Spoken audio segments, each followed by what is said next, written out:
Eh bien salut tout le monde, c'est Luc de chez Bléphage Reptile et aujourd'hui nous nous retrouvons pour une nouvelle fiche de maintenance et cette semaine je vous propose la fiche de maintenance du gecko chinois, un petit gecko très particulier. Comme d'habitude, n'oubliez pas le petit pouce bleu qui va permettre une bonne visibilité de cette vidéo sur YouTube et si vous avez des questions, comme d'habitude, n'hésitez pas à la poser dans les commentaires. Sur ce, je vous souhaite une très bonne vidéo et à tout de suite.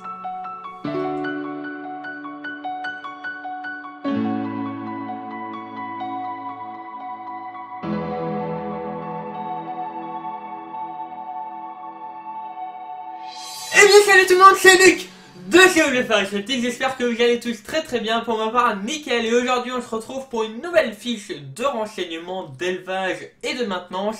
Il s'agit cette semaine du gecko chinois, donc je suis assez content parce que c'est une espèce que je vais peut-être acquérir dans les prochains temps, tout simplement car j'aime bien un peu son style et surtout le fait qu'on ne la trouve pas partout, c'est quand même quelque chose que j'apprécie énormément. Donc voilà, je vais pas plus en discuter, c'est parti. Donc pour le genre et l'espèce, il s'agit du Goniosaurus, lui, donc c'est assez particulier le nom d'espèce, L-U-I-I, voilà, donc on sait que ça vient de Chine dès le début, hein, c'est réglé.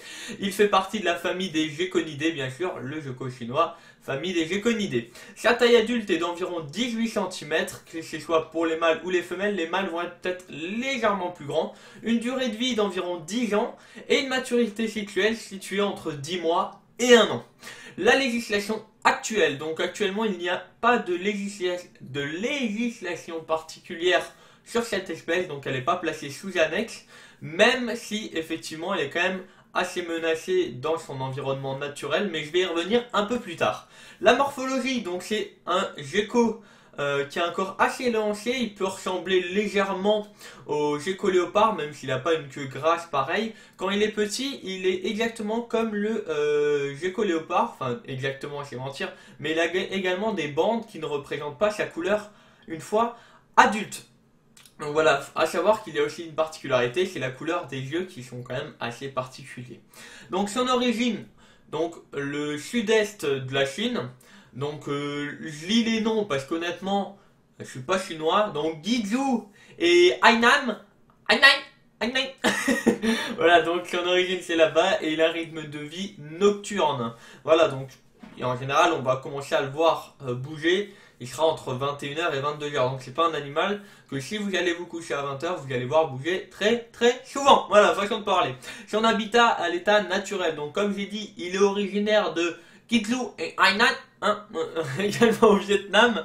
Et il est présent en général dans les grottes et les milieux humides. Donc les grottes humides et fraîches et les milieux humides tout simplement, surtout sombres et humides. Donc il cherche le côté sombre et humide et après il est content. Voilà, il est content. Donc pour le biotope à l'état, à la maison, comme nous on a chez nous, je conseille pour un couple du 60 par 40 par 45, donc pour un couple adulte, hein, à savoir que dedans on va devoir trouver un substrat où il peut quand même assez bien s'enterrer, de la sphaigne, parce qu'il faut quand même un substrat qui reste humide, de la sphaigne. Faire des petites grottes si vous pouvez le faire en résine ou tout simplement avec du substrat adapté, hein, j'ai envie de dire. Une humidité constante, donc là je vais y revenir après. Et donc voilà. En ce qui concerne l'hygrométrie, donc je vais venir donc 70 à 80%, donc une humidité pour un gecko quand même assez élevée, et un éclairage que moi je conseille de 5.0 pour qu'il y ait quand même un transfert au niveau des enzymes pour la synthétisation, je sais pas si elle dit, mais pour en fait effectuer la synthèse du calcium et des vitamines D3. Voilà, donc les températures, c'est pas un animal qui va vivre à des températures très hautes, normales, vu qu'il vit dans des grottes. Le point chaud situé à 28 degrés, 24 degrés au point froid la journée. Et la nuit, un point chaud situé à 24 degrés et un point froid situé à une vingtaine de degrés. Donc voilà. Donc plutôt correct et on peut le faire facilement à la maison. Certes en été quand il fait très chaud, ça devient un peu plus compliqué, c'est pour ça qu'on a des caves. Donc son alimentation, il est insectivore, donc il va manger des proies bien sûr adaptées à sa taille, hein, têne de ruche, vers de farine, grillon, un peu comme le gecko léopard. Il va falloir également saupoudrer de temps en temps, une fois par semaine environ, de calcium, tout simplement les insectes qu'il va manger.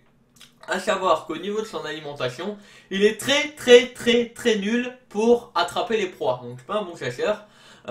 Donc c'est pas en allant l'envoyer lui que vous allez avoir à manger le soir, hein. Donc voilà, donc il est assez mauvais pour attraper les proies, donc il faut également y penser lorsqu'on le nourrit, ne pas hésiter à le nourrir à la pince, ou tout simplement surtout faire attention de lui donner un substrat qu'il ne peut pas ingérer afin d'éviter les occlusions. Voilà, donc là il faut y penser. Le sexage, donc bien sûr un V pour les pores fémoraux situés chez les mâles qu'il n'y a pas chez la femelle, et un léger renflement des gémipénis situés bien sûr entre les deux pattes arrière. La reproduction, donc il faut effectuer une période froide, un peu plus fraîche, située dans les 18 degrés auparavant, un peu moins de nourriture bien sûr, et venir avec une période un peu plus chaude, après avec plus de nourriture. Il y aura donc accouplement, ensuite il y aura la ponte de un ou deux œufs